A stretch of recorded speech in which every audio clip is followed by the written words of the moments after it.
One day I'm gonna be everything I wanna be. I don't let it get the most of me. One day I'm gonna be free. I wanna be everything I'm gonna be. My future right in front of me. One day I'm gonna be free. I wanna be free. So let me be free. One day I'm gonna be free. Mentally, physically, emotionally, spiritually. Yeah. One day I'm gonna be free. I'm standing at the crossroads. I'm feeling like a lost soul. Don't know where I wanna go, but all I know is I wanna be free. They're telling me to let it be, but that just ain't in me, no. Jealousy and envy, but all I see is I wanna be free. See everything I wanna be, exactly what I'm gonna be. Don't let it get the most of me. Eventually, I'm gonna be free. See everything I wanna be, exactly what I'm gonna be. Yeah. One day I'm gonna be free. I'm gonna be free. Let me be free. One day I'm gonna be free. Mentally and physically, emotionally and spiritually. Yeah. One day I'm gonna be free. I told them take their aim off me. Stop trying to get a name off me. If they would just let me be, I'm gonna be free. I told them take them chains off me and throw away the locks and keys. If they would just let me be, eventually I'm gonna be free.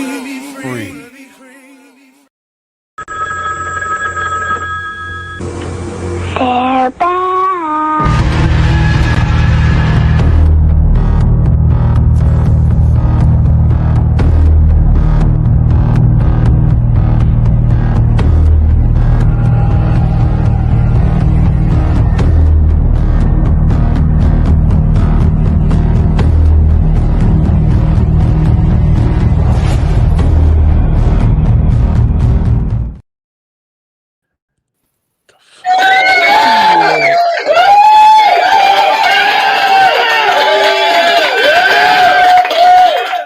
What up, though? 7 days, and we're back again for another episode of The Dominant Effect. I'm Archbishop. We got Mike Ball. We got Aaron Olinger. What's up, everybody? Glad everybody tuned in for another one of these talks that we have every week. You know, I was telling you guys earlier that a couple people was asking me, ain't nobody started knocking on your door yet, asking you why you doing these shows. I was like, well, is anything I told them not true? No, I'm not saying that. I'm just saying, you know, you be talking about a lot of stuff that people, you know, may not what you talk about. Well, that's why they coming after us. You know, that ain't stopped us from telling the truth from the beginning. That ain't gonna keep us from doing it now. But before we get started, like always, we check and see what everybody done for the week. So what's up, Aaron? How was your week, brother? Oh, it's pretty good. I had a gun show this weekend up in Hamilton County, and this time it was finally profitable, so I'm happy about that. But I ended up catching a cold being around all them people that cough and hack, and nobody wants to cover their mouth. So, but seeing that I made money, it's not as a bitter pill to have to swallow. So that was my week. Totally understandable. Yeah, for me, I had a great weekend. So my buddy Blair One Percenter, who you've actually seen in the chat many of times, everyone has, and he rode his motorcycle over from Texas, stayed with me for the weekend. We had a great time. I got to show him around, at least northern Alabama a little bit. And then I had my buddy from down south who I've performed with. His name is Nick Ray. And he and his publicist came up, hung out with me, and took me out to dinner on, I think that was Sunday. And then, yeah, it's been an eventful week for sure. That's what's up. Well, what's been going on? What hasn't been going on? Been moving around like always. We just got the Lawful Ones finished last night. Like always, a late night. We didn't end up finishing till like 2:00 in the morning, but we finally got it done. So they're in the process of finishing up those last minute edits to have it sent out to the distributors. So I'll have word on that as to when it's coming out. So you said that was your last scene, though? Yeah, we Oh, did wow. the last night. So it would have actually been done a long time ago, but it was sent out before, and then they sent it back, and they wanted us to make it a series instead of a Right. feature film. So we had to go back and chop it up, and then go back and add like 15 more scenes to it to stretch it out to be able to make it a full series. So we got the last little bit of it done last night, and right now it's in the editors got it, trying to get it patched in to what we need and have it sent out by the end of the week. So so as of now, that's done, and as I said, once we get word that's exactly when that's coming out, then we'll keep you posted. Also, part 1 of Riding Dirty is supposed to be hitting either this week or next week from the word that I got. Which Oh, shit. Good. They've been holding it. I mean, it's already Tubi already has it. They've had it for months. It's just that they said that they have a list as to how they put it out. And they do their showing. Right. So like certain genres they put out, and they do it in order. Sure. So it's just waiting for the come around for it to drop on there. So they said it should be either this week or next week. Part 1 should be out, which would be good. So yeah, everything's working out. We got Born Protected that's going to be starting up hopefully the 3rd or 4th week in October. That's going to be the first film under Diamond Effect Entertainment. So that one's going to start up in the latter parts of October, and that's going to be a really good one. So there's a lot of we got a real good cast on that. It's a lot of plot twists. A lot of you really got to sit there and watch it. But it's a real good movie. You're gonna have to let us know also if there's any like premieres that go on. I definitely want to participate. It'd be fun to be able to show up. Well, they did talk about doing a premiere for Lawful Ones. We were in conversation last night about that. So once they finalize exactly what they're going to do, then I'll let you know. So we're going to jump into this topic today, and the title is who really runs this world? So here's the question that you need to ask yourself. Do world leaders actually run this world? Or are they just actors playing a script and somebody else actually wrote? So when you watch the news, you see the president, the prime ministers, the kings, the parliaments, House, Senate, several, other lawmakers, governors, whatever. But if you pay attention long enough, you'll realize a couple things. You'll notice that some of these leaders change throughout the years, but the game is still the same. Wars keep happening, money keeps flowing in one direction, and regular people like us, we stay struggling. So who's really pulling the strings here? So that's what we're gonna get in today. So I broke this up in a couple different sections because it's once I started digging into it, I started finding other little pieces that it was like, yeah, I gotta add this to it. I gotta add this to it. And then once I had all this stuff, I'm like, okay, I gotta separate this to make it, like bring it down the line to where it all makes sense.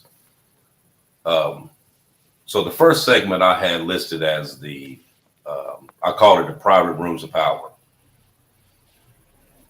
And once I like that. I start reading into it, you'll understand the reason why I called it that. So most people believe that the power is on display, like in parliaments. You got the White House, press conferences. But like open display. Right. But the truth is, most important conversations are the ones that you never see. So take like Bilderberg meetings. So since 1954, once a year, you got 120 of the world's most powerful people, prime ministers, CEOs, bankers, media moguls, etc. They all gather behind closed doors. No press allowed, no transcripts released, no official story. It's just networking, so they say. But ask yourself, if nothing's important is going on, why all the secrecy? Or you look into the World Economic Forum. You see public panels, you see the speeches and the headlines.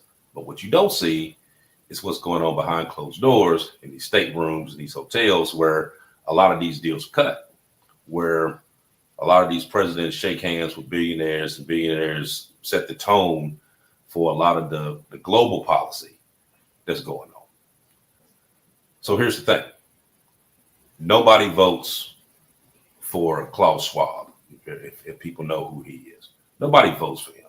Nobody votes for the billionaire and the lobbyists that's sitting across from the heads of state. But their fingerprints are all over the policies. So let's put it like this. They don't write the laws for the World Economic Forum. But people who influence these lawmakers, they're all in the same room. All the decisions that shape billions of lives around the world are all being whispered in places that we never enter. Is that democracy? Or is that something else? So what do you think about that, Aaron? Well, let me say this. When you sent me the topic, I kind of laughed because I have a book, The Unseen Hand by Ralph Epperson. And it's basically on historically how different things have changed and shaped society. I mean, the Unseen Hand, the book itself argues that history is not accidental. Wars, revolutions, economic crises are not random events, but the result of careful planning by hidden powers. It basically covers two views. The accidental view of history says events happen by chance. The second view is conspiratorial view of history says events are shaped by secret groups seeking control. Now you got powerful elites, blue bloods, international bankers, secret societies that have orchestrated major events to increase their wealth and their influence. I'll give you two examples. The American Civil War was deliberately prolonged so that the bankers could tighten their hold over the economy and have a better control that when it ended, they could take the lands and take over the South using their carpetbaggers. A second example would be World War II, how it was manipulated. Japan attempted multiple times to surrender. They offered to surrender multiple times, but those efforts were blocked to continue to justify the dropping of the atomic bomb. So that whole situation was totally manipulated. But I'm gonna stop there for right now because I don't want to get too deep into this. But you could clearly see. It's so easy to do too. Oh man, I mean, I can go for a minute on this, but you would be surprised. I mean, I'm giving you an example. I'm gonna use George W. Bush as an example. He was someone that they was watching for a period of time. They watch for rising stars, and they recruit them, and they monitor them, and they bring them into these secret groups to share power with, but also use them to expand and perpetuate their own society. George W. Bush was a member of Skull and Bones. I don't know if people know that. The system itself exists not to help people, but to perpetuate itself, to gain influence and to gain power and to control the money. But I'm gonna stop for right there. I'm gonna stop there. Yeah. I ironically put a poll for you guys in my chat. I bared the question of who pulls the strings, and I put Congress, the president, Israel, and Ukraine. Right. Now, ironically, I purposely left some stuff out there because I just wanted to see what people would, either vote for, and then what the live chat is saying. Now, I look at this as you have to follow the money situation in all cases, in every case, right? Oh gosh, and yeah. understanding where the money's coming from and who is lending the money, which is true power, right? So I look at those kind of things, such as like the Rothschilds and all, other situations such as like George Soros. I look at all these kind of situations as these big power players that kind of do it in your face, but at the same time they do it behind, and they do this like roundabout way of being able to do it. It's very interesting. And you guys brought it up about lobbyists and these people that are investing, these billionaires that really, like how AB said, sets the tone for them, but actually they're just buying it out completely. You know what I mean? So yeah, it's very interesting to watch. Mm-hmm. You know what? Actually, what you just said there actually goes into the second section that I had, which was invisible power versus visible power, and dealing with the money and the hidden finance and all of that. So, being that you just brought it up, we'll jump into it. Okay. So, so when you're dealing with that, you got to understand that power just doesn't live in these rooms, because it lives in money, and not the money that you keep in your checking account. I'm talking about trillions of dollars that's hidden offshore. Back in 2016, you had the Panama Papers, which blew the lid off like 11.5 million documents that showed world leaders, celebrities, corporations Really? had all these secret shell companies and offshore accounts that hid megabucks. And we're not talking about a few million. We're talking about a shadow financial system that was bigger than the GDP of entire countries. Mm-hmm. A few years later came the Pandora Papers. Same story, different names. But this one had presidents, ministers, billionaires that were all caught moving money that way. Mm-hmm. And while sometimes it was legal, a lot of it was designed basically to keep it a big secret for the most part. Now, why does that matter? You may ask. Because when you hide money, you also hide influence. Who funded these lobbying groups? Who bankrolled the election campaigns? Who's paying for that independent think tank that you see on the news every now and again? If you can trace the money, like you said, Mike, you can trace the power. And that's the point that we try to make here. So if you don't know who owns the money, then you don't know who owns the policy. So once you start connecting it, the hidden money just isn't offshore. It flows back into a lot of these politics, AKA these lobbyists. So right. Lobbyists go out, they make these they make these deals with these House members, Senate, these different Parliament members or whatever, in order to get what they want done passed. Slipped in these bills like we be talking about that you don't know anything about. They get that little extra bump on the back end of it. You know what I mean? And all's good in the world. You know what I mean? We don't know about it because how many times do we actually go and read these bills that they put out? Very rarely, unless you hear about something and then you go in and actually go through and look at it for yourself. Other than that, don't nobody pay attention to that. You know what I mean? Hell, they voting on shit now that they're not even reading. Well, one big point about that is like the big beautiful bill, right? You know, the 1,179 pages or whatever it was. I didn't read the entirety of every single page. Yeah, did I read them most of it? Yes, I did. But no way, 1,179 pages or whatever it was. Like, get out of town. There's no way the average person's gonna like scroll through this. The average voter, right? Right. And you know, like a lot of them say, like Houseman, for instance, you know, they have aides or whatever, and they're gonna say, okay, read this and tell me all the key points to it. Right.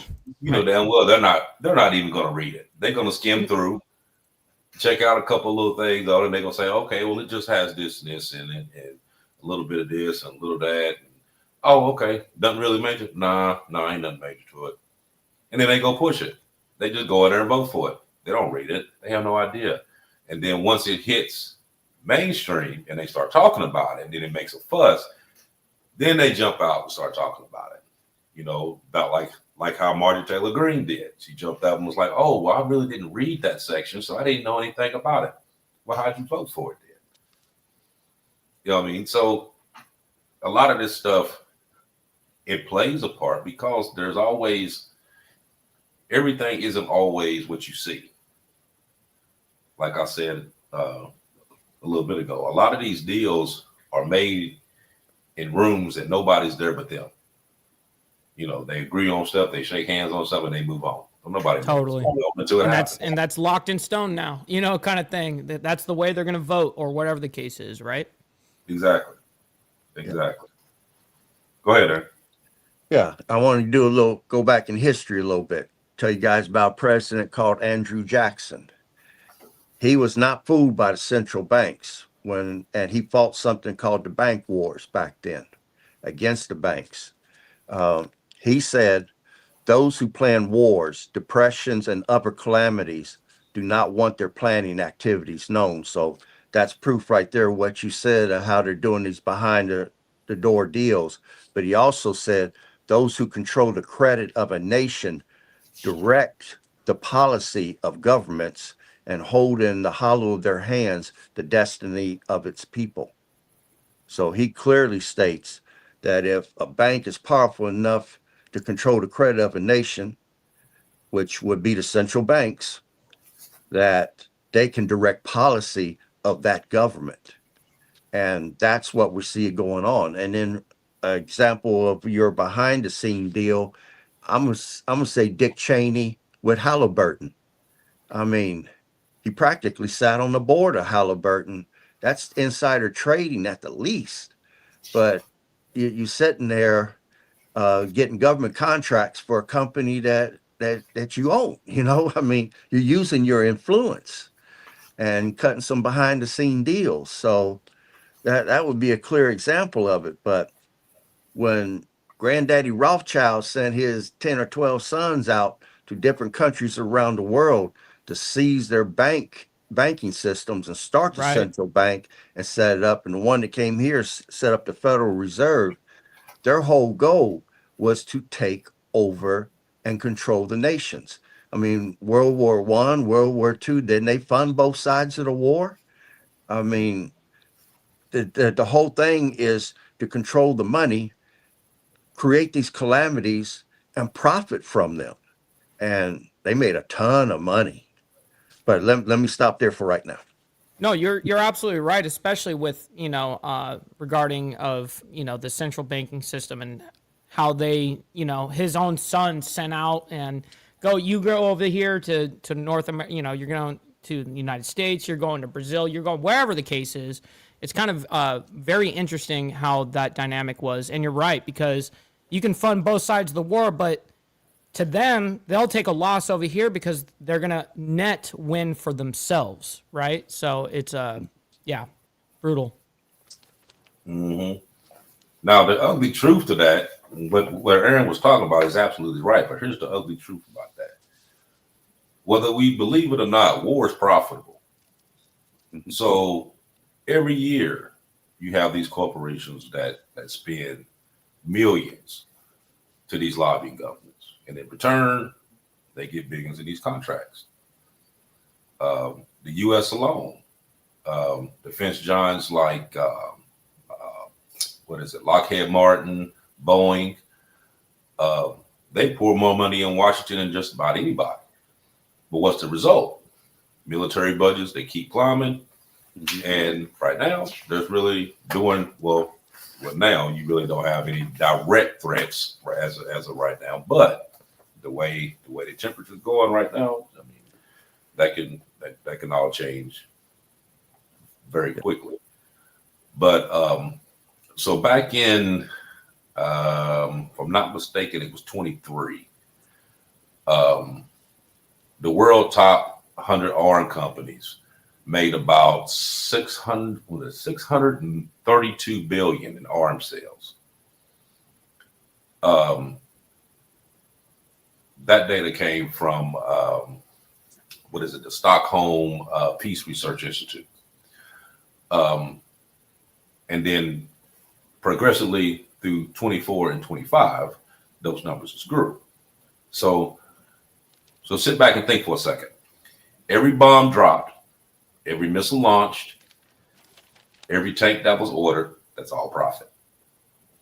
So when these politicians tell you they can't afford health care, or we can't afford education, or we got to cut SNAP benefits, and ask them, why can't they afford to cut it another way? Why is there not another way you can do this? Being the fact that you're making all this money on this back end, and they know they're making this money on the back end, because there is a quote uncomfortable question you should ask. If peace broke out today, how many of these powerful people would actually lose money? Majority. Yeah. Exactly. Yeah. But it doesn't just stop with the lobbying, though, because these same people that's making these decisions in the government are also the same ones that walk through the doors of these industries. So a lot of this stuff kind of goes hand in hand with each other. They don't, like you hear them on a lot of these shows and stuff, and they talk about that, some of these people are considered like warmongers and stuff like that. Like they want war to go on. Well, sure they do.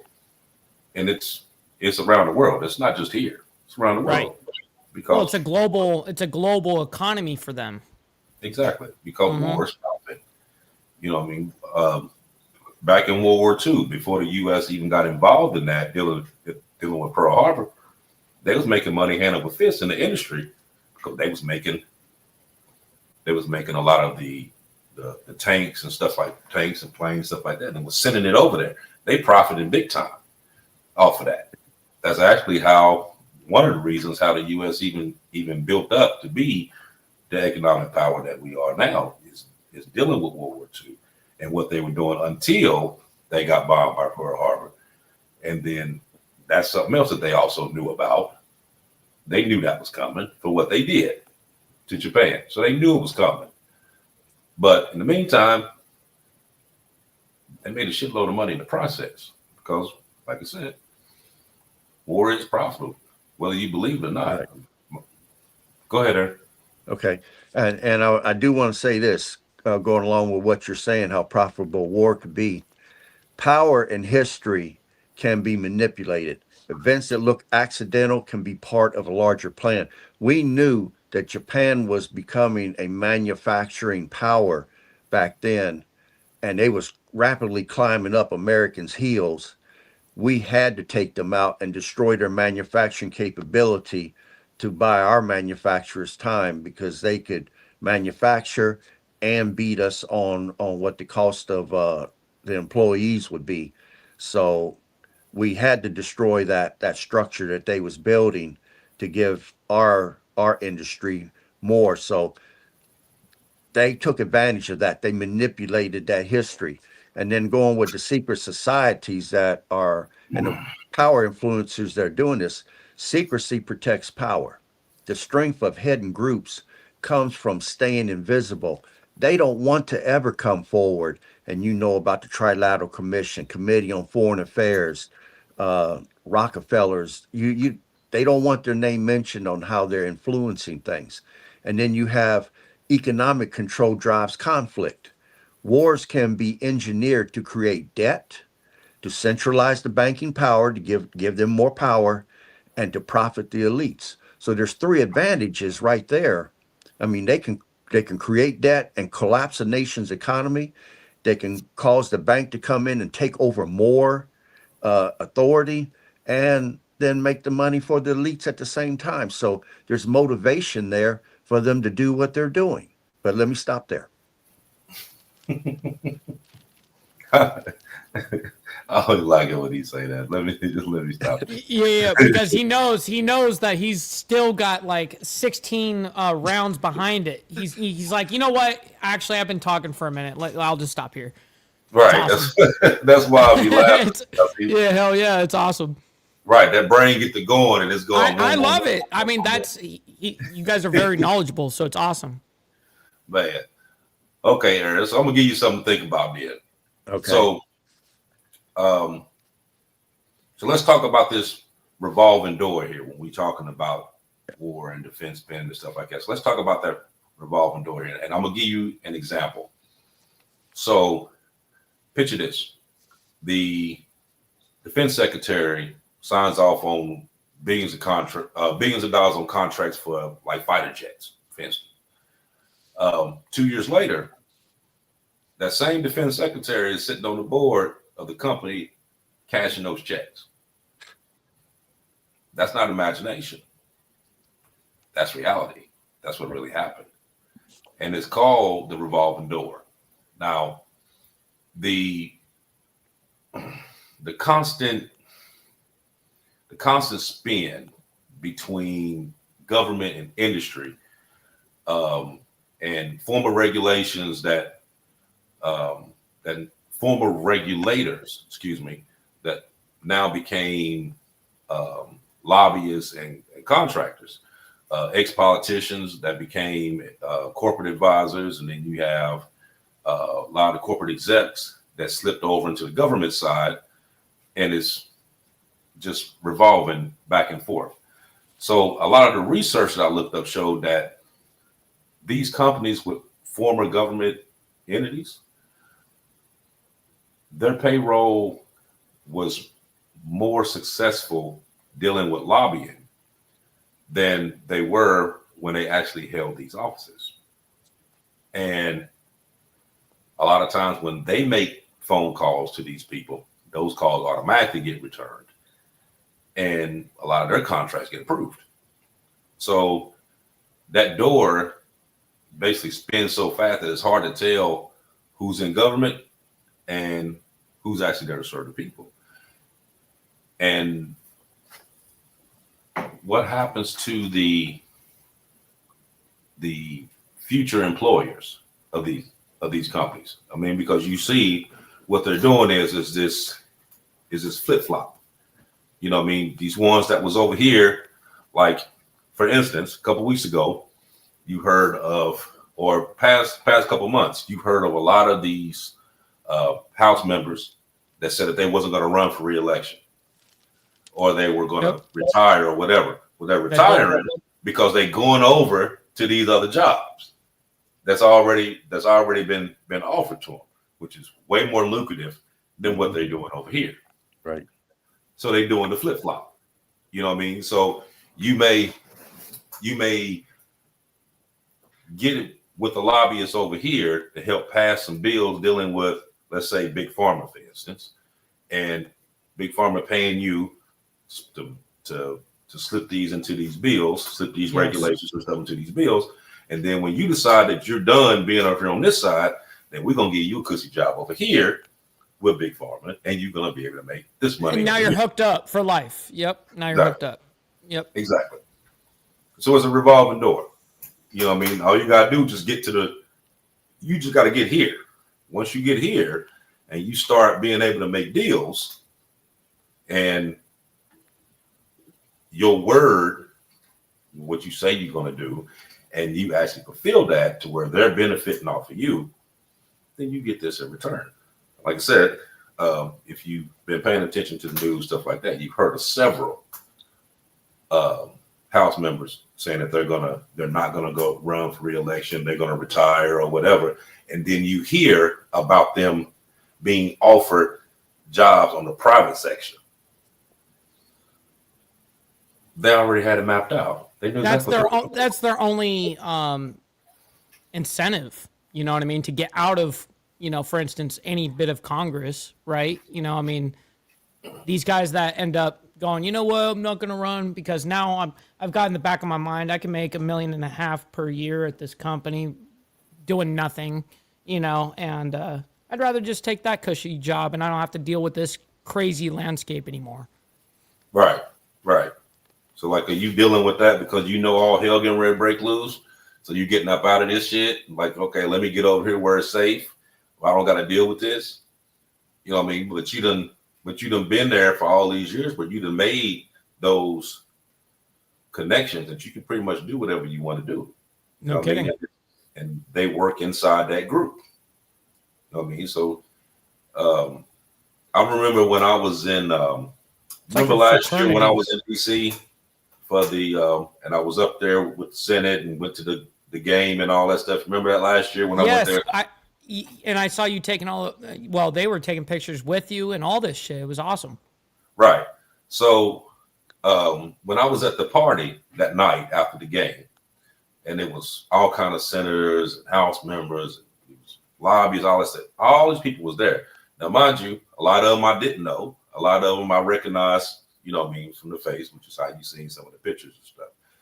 But there was this one particular guy that, he was bouncing around all over the place. Little guy, bouncing all over the place, dancing with everybody. He was drunk off his ass. And he was everywhere. And I just kept trying to figure out, like, who is this guy, right? So he kept coming up to me, talking to me, and then he would dart off. And it'd be a woman over here, he'd jump straight over there.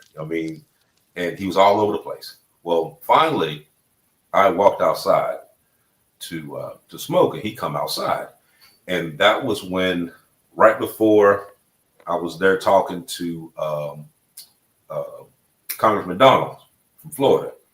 I was talking to him, and this guy comes out, and he goes to Congressman Donald, and he speaks to him, and then he turns around, and he was like, "Hey, do you know him?" And he went to introduce me, and he was like, "Yeah, I know him. We was upstairs talking," and he walks off. Well,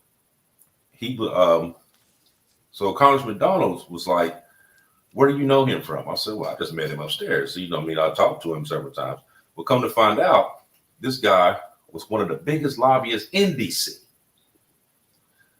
So he ended up giving me his card or whatever. When I came home, I looked up his firm and all that stuff. He was one of the biggest lobbyists in DC that I've been sitting up here. He was just running around like a little madman and not even knowing who he was until, like I said, when I was there, having that conversation, and I found out exactly who he was.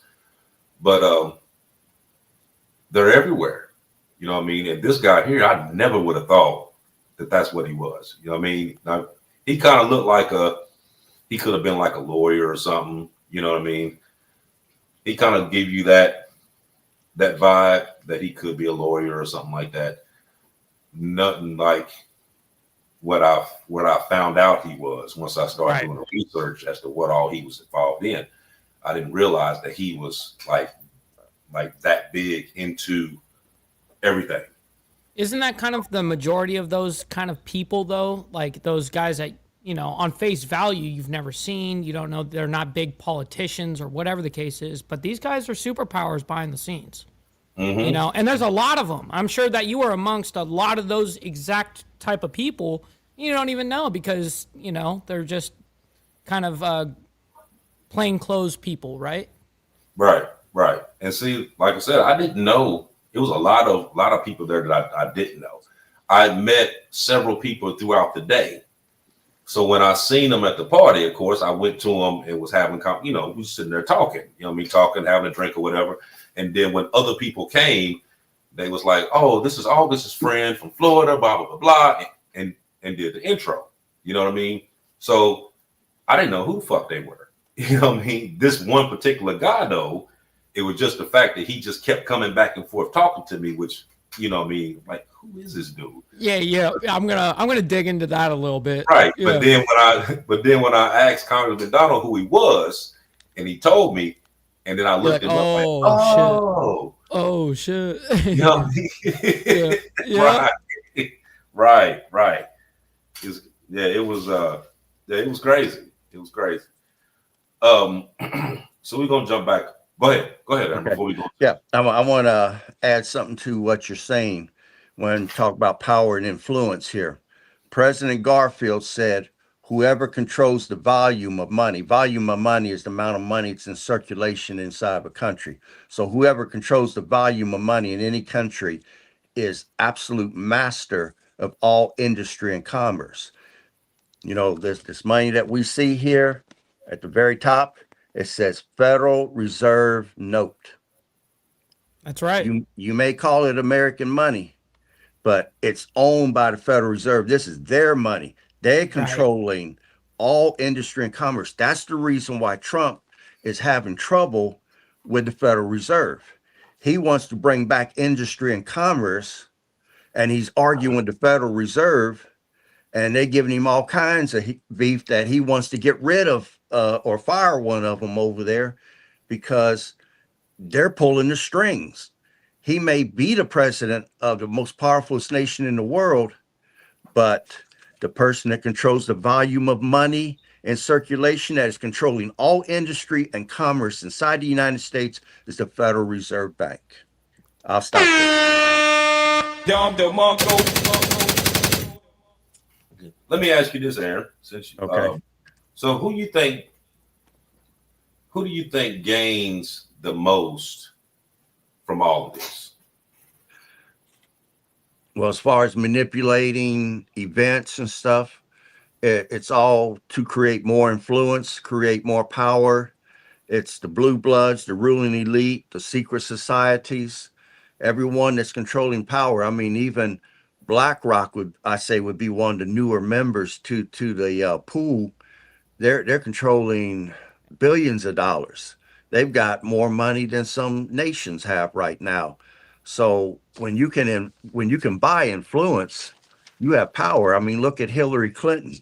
I mean, she went to work for the United Nations for a period of time before she ran for office again. And to have that connection, for them to be watching you and want to bring you into the fold, man, you can pull all kinds of strings for them, but then they can pull all kinds of strings for you. Now, as far as the people goes, I'm going to read you something from a book called Tragedy and Hope by Carol Quigley.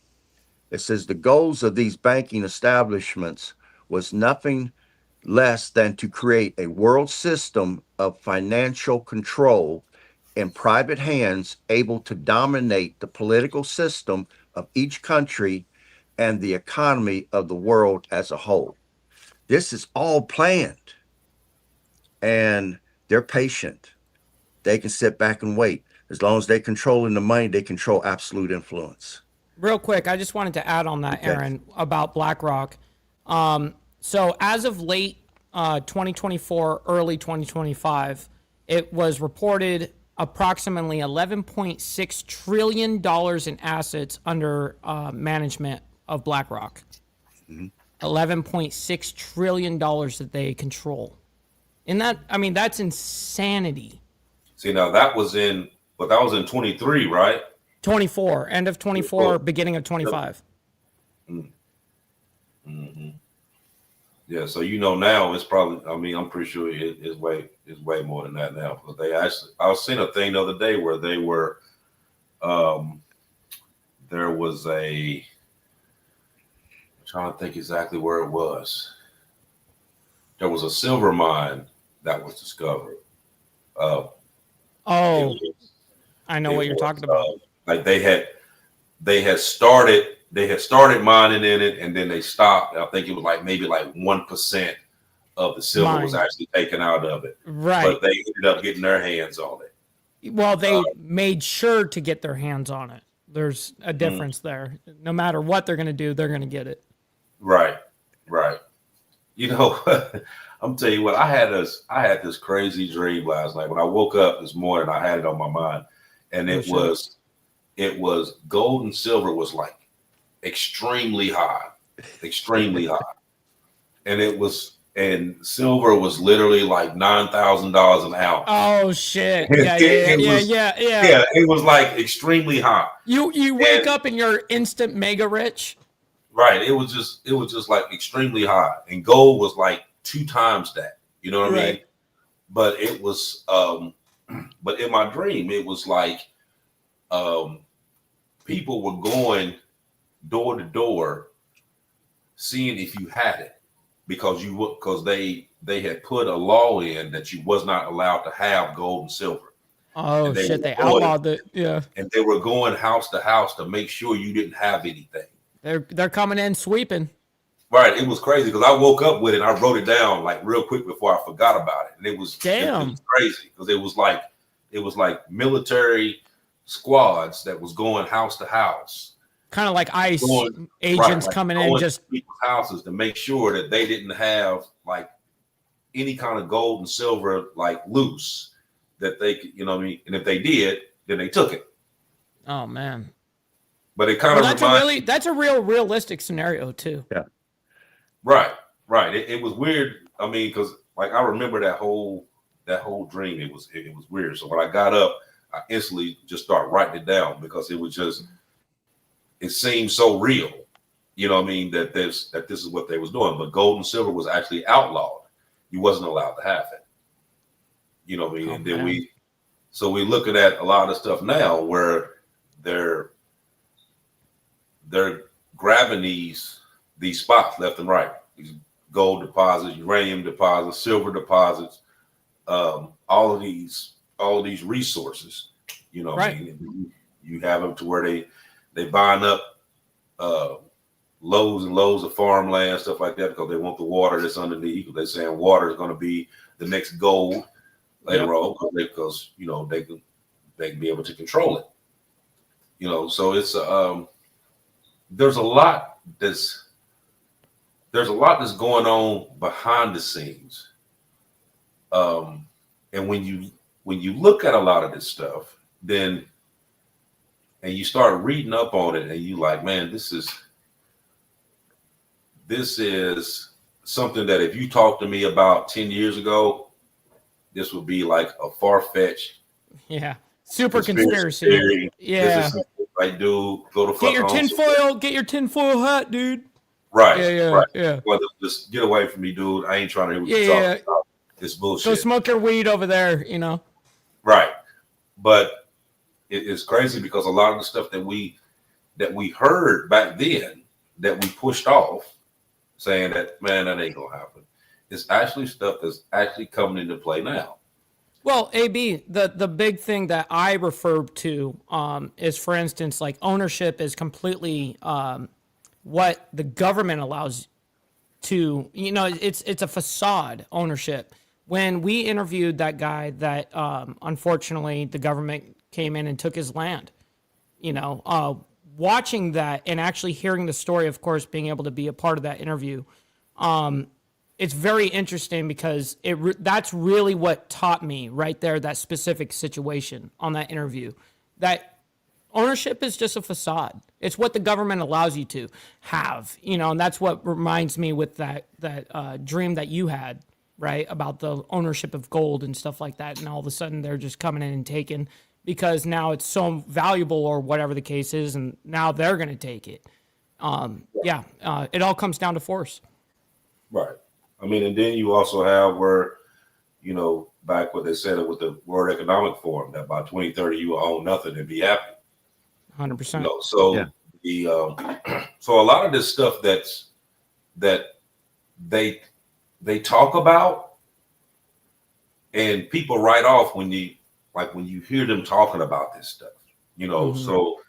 So what the World Economic Forum said, you got the Agenda 2030, you got the Project 2025, all of those. I mean, this shit came out way before it took place. It came out, and people said, "No, that ain't gonna happen. They ain't gonna do that." Well, ain't nobody spending their fucking time to write 1,000 fucking pages and not do it. You know what I mean? Pretty common sense, they gonna do it. No, it's not gonna happen. But what's happened? 47% of it has already been put into effect. But you knew about it and you brushed it off. So now you got the 2030 agenda. So those of you who don't know anything about that, look it up. Read it for yourself. That's I didn't even know that there is a 2030 agenda yet. I'm interested. I'm interested to know what think tank is doing it for sure, and who's funding it. Right. No idea. I don't. Well, I'm sorry. I personally don't know. Now, can I find out? Yes. Of course, that's part of the thing. Okay. Mike, I sent you a text. If you can put that picture up, I'd appreciate it. Okay, it'll take me a minute to do. Yeah. Okay. When you were talking about gold, I'm gonna talk while you're doing it.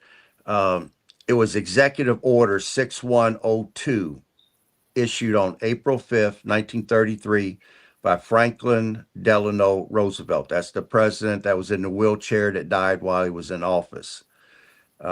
He was pressured by the Federal Reserve and Rothschild family and things for everyone that owned gold certificates, different things inside the United States to turn in their gold for paper money. And not only that, they lowered the value of gold down to $20 an ounce. And then within a year or two later, after having collected it all and upping the financial status of the Rothschild family, because they was collecting it from around different countries in the world, they told everybody to put their money into the banks, which gave them an opportunity to take the paper money they offered you and loan it out so that they can make money off the opposite end of that coin. But you were faced with a $10,000 fine, this was right after the Great Depression. I mean, so people were poor. $10,000 was probably equal to $100,000 right now in our current currency, and you had to turn it in by a certain date, or you were faced with jail, a fine, or both. And they're not playing. When they say turn it in, they're coming after it. So your dream ain't that far-fetched, man, because this actually happens. Mm-hmm. Yeah, I remember. No I kidding. remember us talking about this one time before, that they gave out. Didn't they give out like the bonds and whatnot? And then, like, once the war was over, they went to get the gold back, and they couldn't use the bonds. Right. Mm-hmm. Yeah, I thought that was what that was. But they issued you paper money, and then a year or two later, they raised the price of gold up to where it was. So while you were turning it in, getting paper money for it, they devalued it so they didn't have to give you very much money. Then the following year, now it's done doubled in price, and you got very little out of it. So I mean, the whole thing was a big trick. But because the money was there, I mean, the Rothschilds were wielding so much power around the world, and they could collapse the United States economy. I mean, they already put us into the Great Depression. The Federal Reserve did. They did that on purpose. They didn't like the president was in office. They continued to raise interest rates till the damn stock market collapsed. So they already done got one president, and Delano realized that we were on a war footing. They could collapse the economy again. And he thought to play ball rather than go up and buck the odds. And man, that American public did not come out on the better end of that. But the Rothschilds gained more influence and more power collecting all the gold in the world. So, well, that was just one of their millions of plays that they've done. Yeah. But that shows clear manipulation. Like you explained, it comes down to the people that control that money, right? Right. That's it. End of the story. So let me ask you this, Aaron. Now, do you believe or do you think that there is not just the U.S., but all the way around, do you think that there is how can I put it, a government inside of the government? Oh, most definitely. Basically, like you have these people here that's actually running the show, and then you have these people that's out in the front, It's a table of executives. Totally. Right. Like they're the ones that's pushing it, but these orders coming from here. You know what I mean? So like on the thumbnail that I posted, you see where it has the presidents there, and it has like the strings, but then you got the puppet master up above. Which, by the way, is a sick freaking thumbnail that you made there. So, bro, I appreciate it. So do you think that's true? Yeah, most definitely. I mean, you look at Trilateral Commission or Committee on Foreign Relations. I mean, you think that Committee on Foreign Relations is just dealing with local governments or something. No, they're wielding some serious power. They're making decisions, and then the government has to follow those decisions. Mm-hmm. Right, which would also kind of put it into what we was talking about before with the crashing of the dollar and the CBDC and all that stuff. See, that's all that comes from, like I said, whether we like it or not, this stuff has already been determined. Yeah. Anyway, you know what I mean? Now, what made me think about that government inside the government? Because I remember back before when they were talking about, and this is back a while ago, when Bill Clinton tried to go into Area 51, and they wouldn't let him go in, and he was like, "Well, what do you mean I can't go in? I'm the president," and they wouldn't let him go in. They wouldn't even tell him anything about anything that was going on there. And then they said that that Bush had tried it, Obama had tried it, and it was like there was even stuff that was going on that wasn't even their business, that they didn't even have information to, which led me to believe, like, okay, there has to be something else going on. If there's secrets that even the president don't know, and it's none of your business, and don't ask questions about it, then who else is running it? I mean, 100%. Real quick, I got to give a special shout out. My buddy Straight Jacket in the chat there. He sends $5 over to the Cash App saying, for Hector, Hector just left Harry's shop with 3 T66 turbos. Shit. Hey, man, I thank you for making it rain on us, my man. so do you think, dealing with these countries with what's going on now, do you think that how can I put it? Like the fate is sealed for a lot of these places. It's bought and paid for. Absolutely.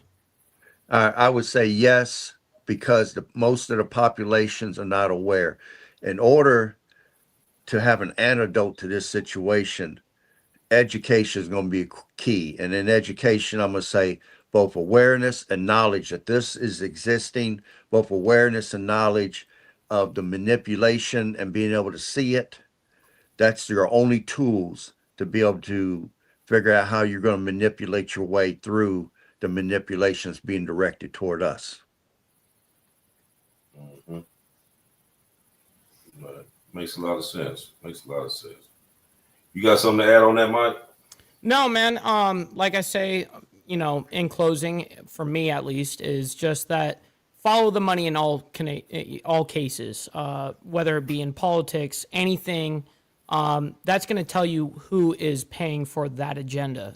Whose agenda it is. I mean, so that's end of story, man. It's unfortunate the way that people take advantage of these powers. A lot of us good people wouldn't, necessarily put so much. And once you realize how harsh and brutal and chaotic it is, and cynical, actually. You know what I mean? It's terrible, but always look back and who's paying for their narrative. Just look out for that. Always follow money. We got her. Okay. I want to give a live example here.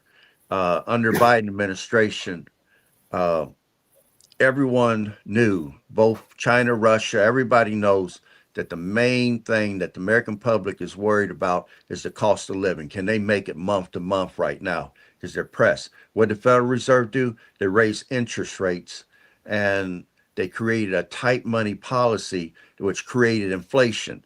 What did it do? It ended up raping everybody's bank accounts because now everything costs more. And where you thought you had some money saved up that meant something, it didn't. I mean, a $20 bill might as well be a $100 bill as far as the value right now. I mean, the $100 bill is the new 20. Back when I was young, $20 could buy you a grocery cart full of groceries. Now $100 might get you 4 bags. I mean, when Biden said inflation is transitory, that was a lie. When Biden said that a little bit of inflation never hurt nobody, that was a big damn lie. And then you're looking at how bad inflation dealt with the average American person. It became a big transfer of money. My money's flying out of my account, going into big people, corporations' hands. It sure ain't staying with me no more.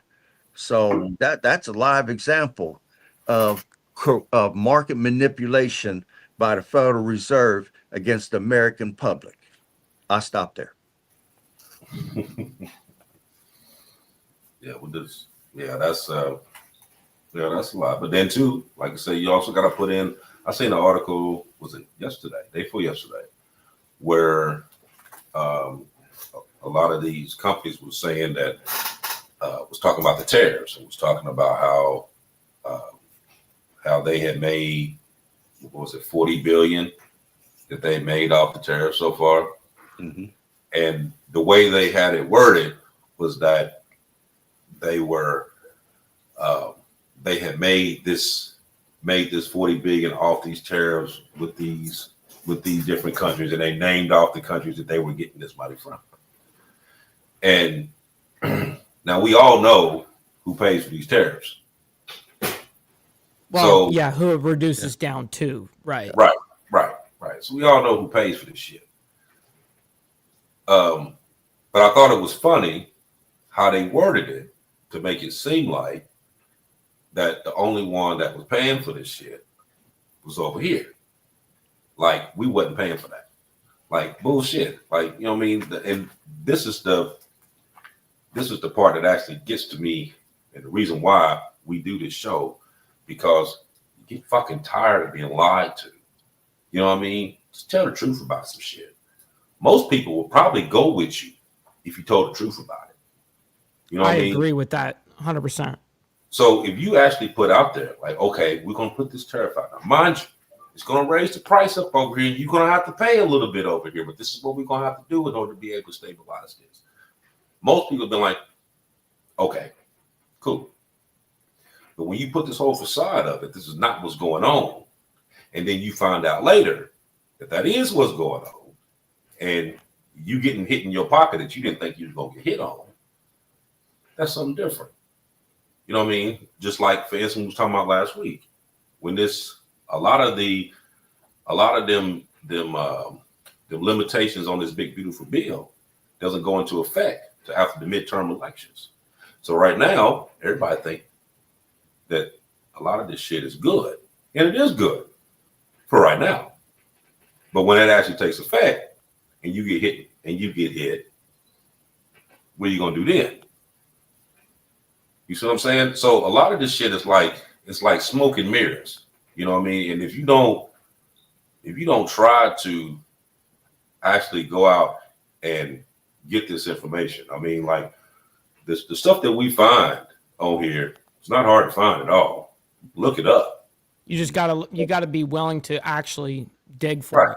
Like, you don't gotta take our word for none of this shit. Yep. Just go look everything up. It's right there. I mean, but this is where a lot of people get fooled, because instead of looking it up for yourself, getting the information for yourself. You just take the word for somebody else, figuring in your mind they don't have no reason to lie to me. Right. No kidding. You know what I mean? One thing I learned real quick from a young age is that a pair of lips will tell you anything. Doesn't have to be true. Damn straight. So we had 105 on here. And so here's the question I'm gonna leave with everybody. So who really runs this world? It's not the faces that's on the ballots. It's not the ones, it's the ones that's behind the curtains. The ones that don't need your vote. The ones that you don't have to ask questions to, and they don't have to answer your questions, and they don't even want your attention. So if you want control over your future, from this point on, you need a couple things you're going to need. You're going to need transparency, open money, open meetings, and limits on this revolving door that we was talking about previously. But until then, the puppet master is going to keep pulling the strings while the rest of us just keep clapping for the show. So once again, ending the show, I want to thank everybody for coming out. As always, like, follow, share, subscribe, push the video out to you people. Let them check it out. I mean, because the stuff that we're talking about is important. Okay, there's a lot of work that goes into these shows. You know what I mean? This ain't a podcast where we just sit here and talk about bullshit and get 1 million views. Right. You know what I mean? Now we get decent views, but we're talking about real shit. And it needs to get out to people because people need to know what's really going on out here. Like I said, if we can take the risk of talking about it, then you can take the risk behind your camera, behind the screen, and send it to somebody. Real simple. But those of you that's not on the Facebook page, go on there, punch in the Dominant Effect on Facebook. We post a lot of stuff on there all the time. A lot of information, a lot of stuff that we pick up throughout the week. We post on there. Also, if you hit the little QR code at the top, that's to the actual website, which we have a lot of merchandise, stuff like that. You can also watch previous shows. They also upload on there that you can watch at any given time. We're going to be adding some stuff on there. And actually, if you go on there and become a member, like a $2.99 member, whatever, you get like a 15% discount. And you also get to purchase things on there that you don't normally see, that you won't see if you're just going down the list. There's a lot of other stuff that they have on there. Check that out. Also, before we end, we're going to play a video at the end of this. My son, he's, I think some of you may have heard me talk about it. Some of you may not, but my son, he's a wide receiver for Middle Tennessee State. And, you know, of course they have like, you know, NIL, stuff like that. So he's been going through school or whatever, and they have this little program where, you know, they sell their merch, stuff like that. And, you know, I mean, the money goes to them to help them with the school and stuff like that. So I went through and we made a little 30-second commercial for him to post out here to kind of help him out. So I'll have it on the Dominant Effect page. I'm gonna play it here. I'm gonna put it on the other networks. But like I said, he's a good kid, man. He's a straight A student, Man. Playing football, trying to live his dream. You know what I mean? He got a dream of being pro, and that's what he's trying to do. You know what I mean? So as a father, what am I gonna do? Support. Absolutely. So at the end of this, we're gonna play a quick little 30-second one. I'm gonna play it throughout the show. We'll probably play it at the beginning or whatever. Maybe do a intermission here or there or whatever and play it. But when you see it though, I mean, support him. Like I said, he's just a kid trying to make it somewhere. So like I said, thanks everybody for coming out like always, and I'll see you in 7 days. Go ahead, Aaron. Okay. Again, I'm going to stand on education and awareness, having some sort of knowledge of what you see going on, and figure out how you're going to manipulate yourself through the minefield of them trying to put their hands in your pocket and take your money away from you. The 2030 agenda, as Bishop said, they're already saying that you will own nothing and you will be happy. Real assets, gold, silver, land, will be so expensive come then you won't be able to afford it. Start working on building generational wealth for the next generation. Leave something to your kids, because the world is, they're going to have to manipulate and maneuver in. It's going to be much harder than what we're facing right now. So leave them some assets that can be converted into cash to be able to help give them seed money to proceed into the future. And I'll stop there. Well, I can't thank both of these guys right here for bringing the heat tonight. I very much appreciate it. As always, being a part of these conversations are always a blessing as we continue the truth seeking as we do, man. So with that being said, much love, honor, respect to everybody. Thank you, everybody that came around and was able to hit the like button for us. This is like what AB said. It's a lot of work behind the scenes that people don't see, like AB said as well, you have to be willing to look this kind of shit up, and we are, so that takes a lot of time. And so we really appreciate your guys' donations, hitting the like button, all those kind of things. They go a long way, man. So anyways, on my side, if you guys are on my side, make sure you guys stick around for the raid. We're going to be sending you guys off to my buddy Grid One Motorsports. He's live on a big panel. So anyways, let's go ahead and play this awesome video for AB's son, and let's do this thing. Appreciate you guys. Much love and respect. We don't worry about nothing else. We control what we can't control, but we prepare to be dominant. On a little bit better. Zayden Moore, though, can field it at the 45 and cut upfield. A great return here by number 1 as he is going to take it all the way in. Sometimes you got to know what you know. They're going to call it cockiness. They're going to call it arrogance, but you're going to call it confidence. Do not allow my confidence to offend your insecurity.